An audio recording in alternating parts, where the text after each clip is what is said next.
greatest scientist known to mankind, Egon Spengler. And he said, don't cross the streams because it would be bad. But we're going to talk about crossing the streams today. Our agenda is really simple. Why are we moving to the platform? How's Redgate doing it? We're not even going to spend, I'm going to say Redgate about 2 more times. My journey learning Postgres and what the future might look like. All right. My name is Grant Fritchey. I work for Redgate Software. This is my contact information. If you want to get in touch with me after today, take a picture right now because we don't have much time. Cool. But SQL Server does everything, right? We don't need Postgres. We don't need anything. We've got relational data structures. Cool. Done. We've got JSON.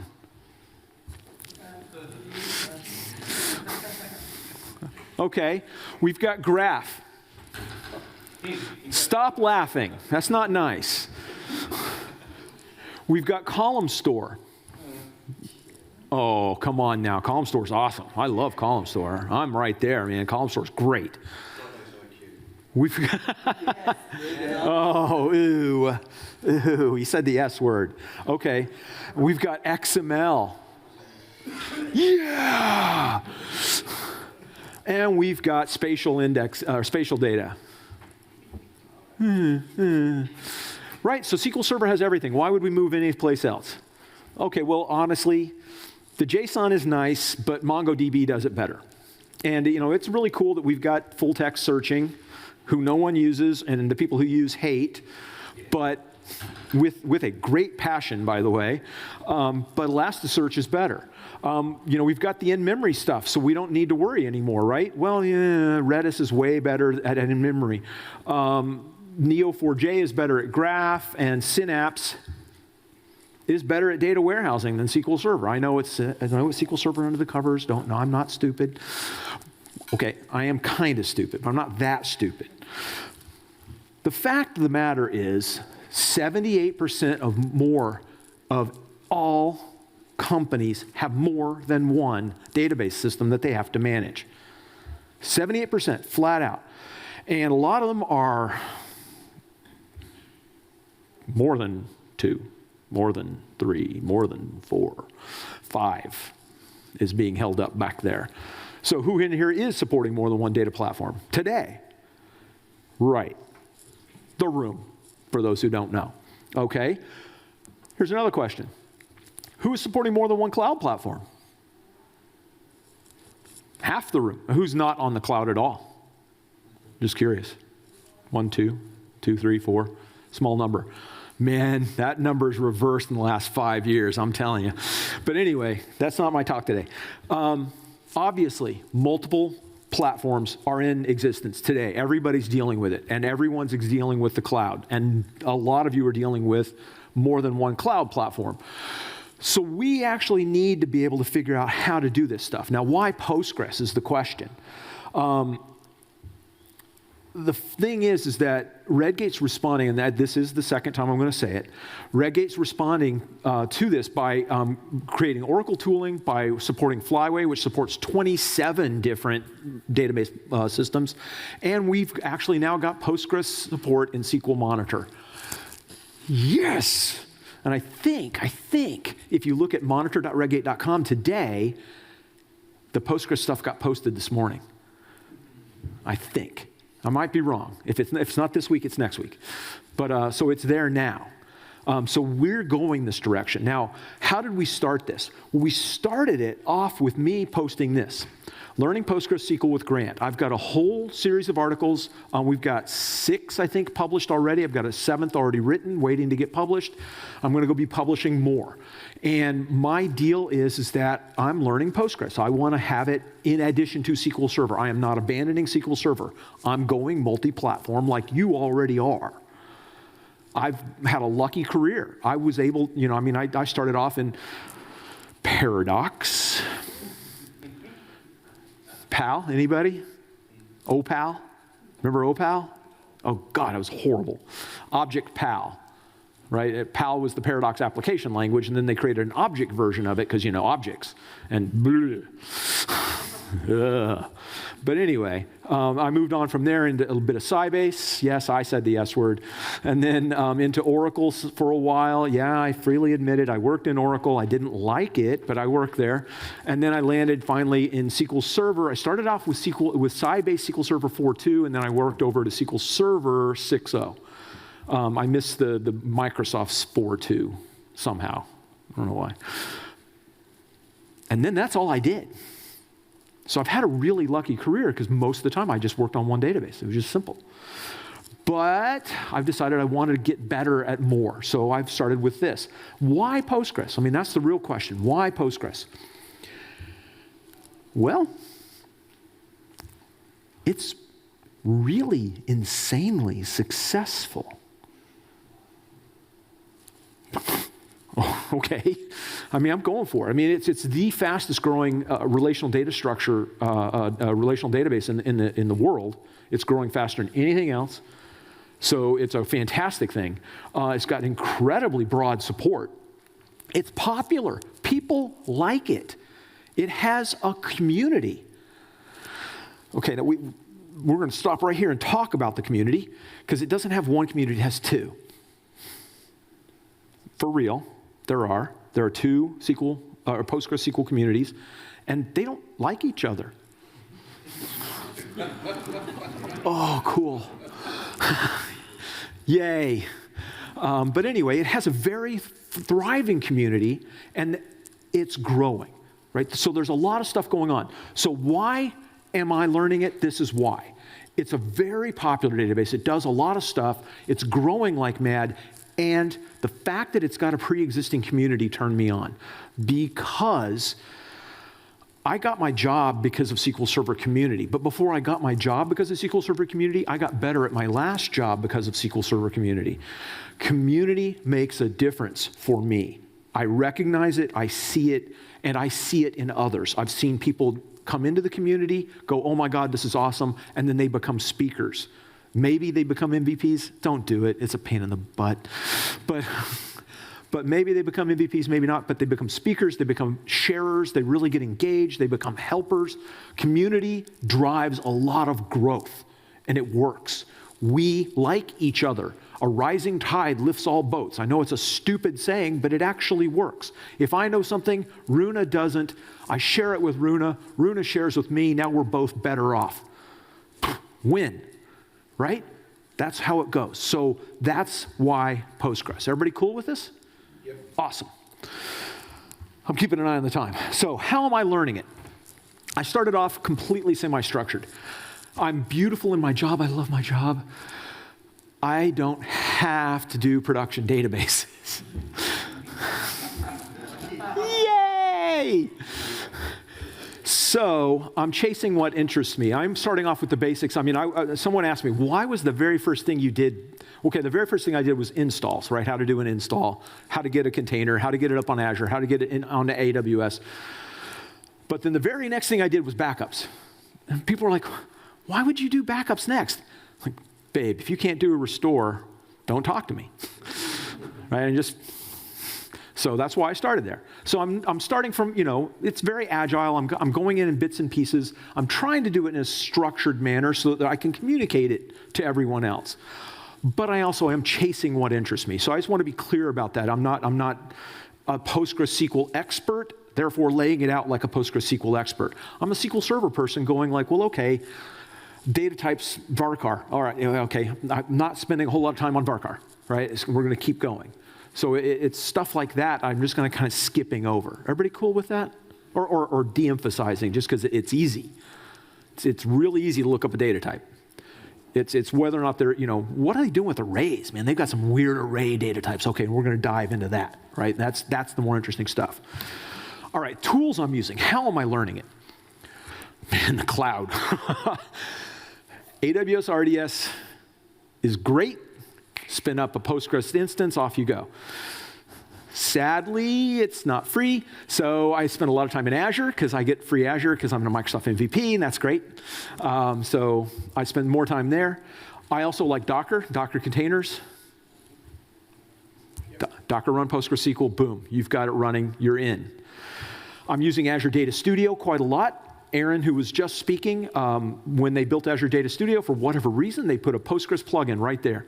First thing they did. Awesome. Cool. Bang. I've got a good UI I'm happy with.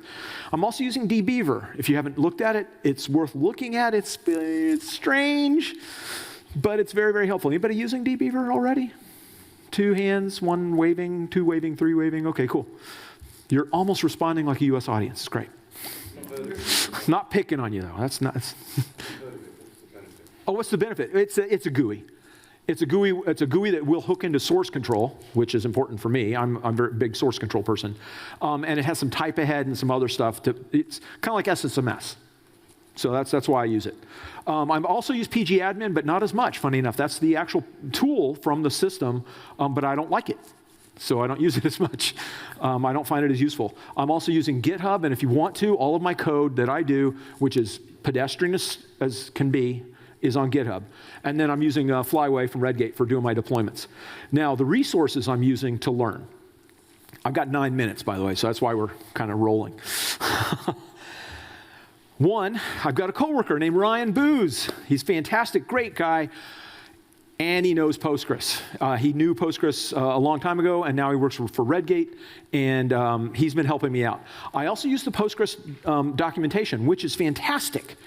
Detailed, amazingly in-depth documentation written by academics who can't write to save their lives, let alone explain things for dummies. And then, of course, I use Yadungo. Yahoo, DuckDuckGo, Bing, Google, Yadungo. And then I'm using the Postgres community. There's Postgres PGSQL Friday, almost like T-SQL Tuesday. And then the community page on the Postgres website. And by the way, these slides should be, they'll be uploaded to, where are we? Bits. And available for you guys to download, so the links will be available to you. All right? But it's really important that you've got these resources. All right, so hang on, are we doing on time? Cool, 8 minutes. 8 minutes and 7 slides, cool. All right, so issues. This is the deal. This is where I want to help you. Watch the documentation. So when you go to Yadungo, the results will come back, and you'll go, and awesome, this is exactly what I need, and I'll start reading it. Okay, I don't understand that, I don't understand that, I don't understand. Okay, look, PGSQL, excellent. Okay, I understand SQL. PGSQL I'm figuring out, but I can get it, and I post it into dbeaver or ADS, and I run it, and it says, hey, that's deprecated. What? But I got it from the documentation page. Yeah, but here's the thing about the documentation page. The current version is 15. It's got 14, 13, 12, and 11. And 10, and 9.6, and 9.5, and 9.4, and 9.3, and 9.2, and 9.1, and 9. And you don't know which one you got because it says it in a little thing up in the side, up in the corner that I had to blow up for you. And so if you're learning this, look up there a lot because otherwise you're going to be getting some bad information. Everybody cool? Did I mention they're academics? And no offense to anyone. Is anyone in here like hardcore, like I work in the university and I teach and that's all I've ever done in my life? No offense to you, but maybe you ought to get out sometime. The other thing is the extensions. Postgres has a ton of extensions. And so you'll go and look up, I need to do something. Okay, cool. Oh yeah, here's how to do it. Awesome. And you go and get it, it's like, it's an extension. Now, some of the extensions are free and some of the extensions aren't. Some of the extensions are supported and some of the extensions aren't. Oh, cool, it's extensions, yay. I've stayed away from them, except for one. There was this one extension that was just a little too sweet for restores. And so, yeah, I used it. I plugged it in. It made things just a little easy. But other than that, I'm staying away from them. Be cautious around these, all right? Also, my own assumptions. I've been in SQL Server a long time. oops, I make quite a few mistakes. So I try not to assume too much, and I try to get the documentation. And also, don't have any faith in the search results. While there is a very good PostgreSQL community out there, and there are excellent, excellent people supporting you through your PostgreSQL community, it's a little incoherent still. It's a great community, nice, lovely human beings. Not all of them are really on track. And you can get some bad search results when you look things up. And I was following this one series of blogs on how to do backups, and they were wrong. I mean, just wrong. And not because they were old. They were written last year and just wrong. And I don't know how, wow.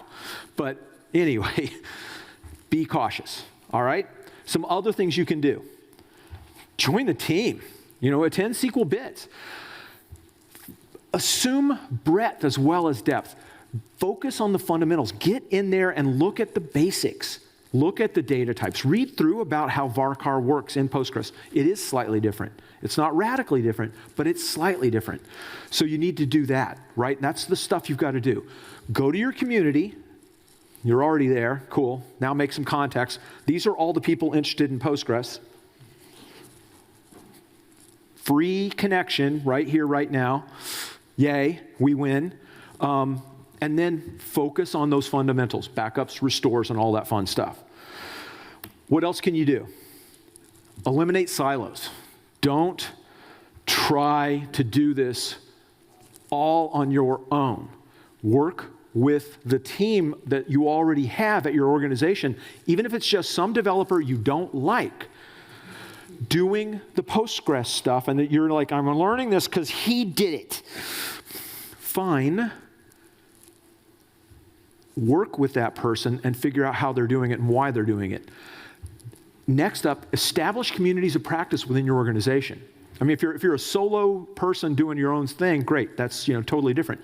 But if you're working within an organization, get a community of practice going. What's a community of practice? Have a class at lunch. Do brown bag lunch sessions.